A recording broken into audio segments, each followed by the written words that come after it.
Merhaba toko lasy toko vavana manaraka ny mety toetry ny andro raha ny seramizana-bolana ho an'ny andro any dia maina ny andro amin'ny ankapobeny saika manerana ny nosy ny faratraza malefaka mono hamaritra ny toetry ny andro ao anatiny 3 andro ho avy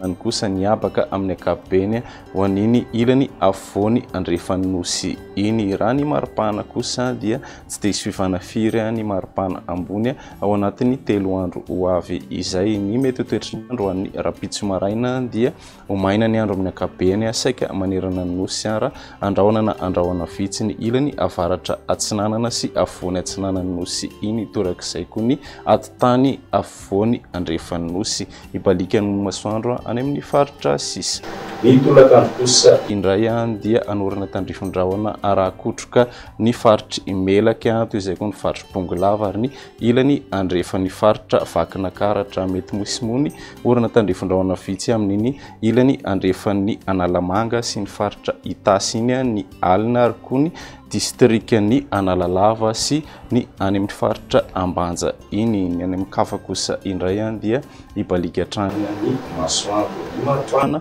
ho an'izay andro ny rapitso izay manodidina ny 5 ka hatramin'ny 7 ny afovoantany 9 ka hatramin'ny 30 ny ilany atsinanana raha toka 7 ka hatramin'ny 12 kosa ny ilany andrefana manodidina ny 13 degré pana amboniny ilany avaratra andrefan'ny nosy iny ny andro ny alakamisy kosa indray dia anorana tandrifondrahona vitsy ny atitan'ny melaka sy ny distriktan'ny Miandrovazo ny Voamaraina toy izay koa ny manodidina ny nosy be Analalava ary koa Ambanja andrahona moa mety arahanorana malefaka ny faritra Sava Ambatosoa sy Analanjorofo raha toka ifandimby kosa ny masoandro any amin'ny faritra sisa. Ny maripana ho an'ny andro ny alakamisy manodidina ny 9 ka hatramin'ny 17 ny afovoantany 17 ka hatramin'ny 18 ny ilany atsinanana raha toka manodidina ny 13 kosa ny ilany andrefana manodidina ny 17 degré maripana ambony ho an'ny faritry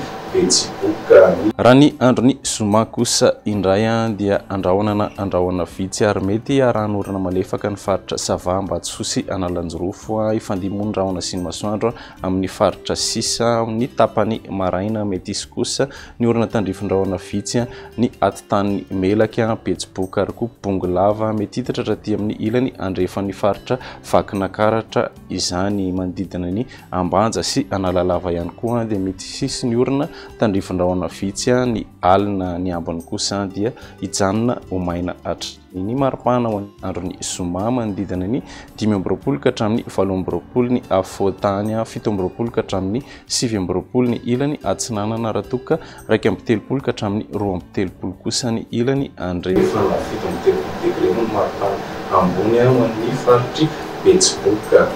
Izay ny Météo ny andro any amin'ny fotoana ho an'ny rapitso indray.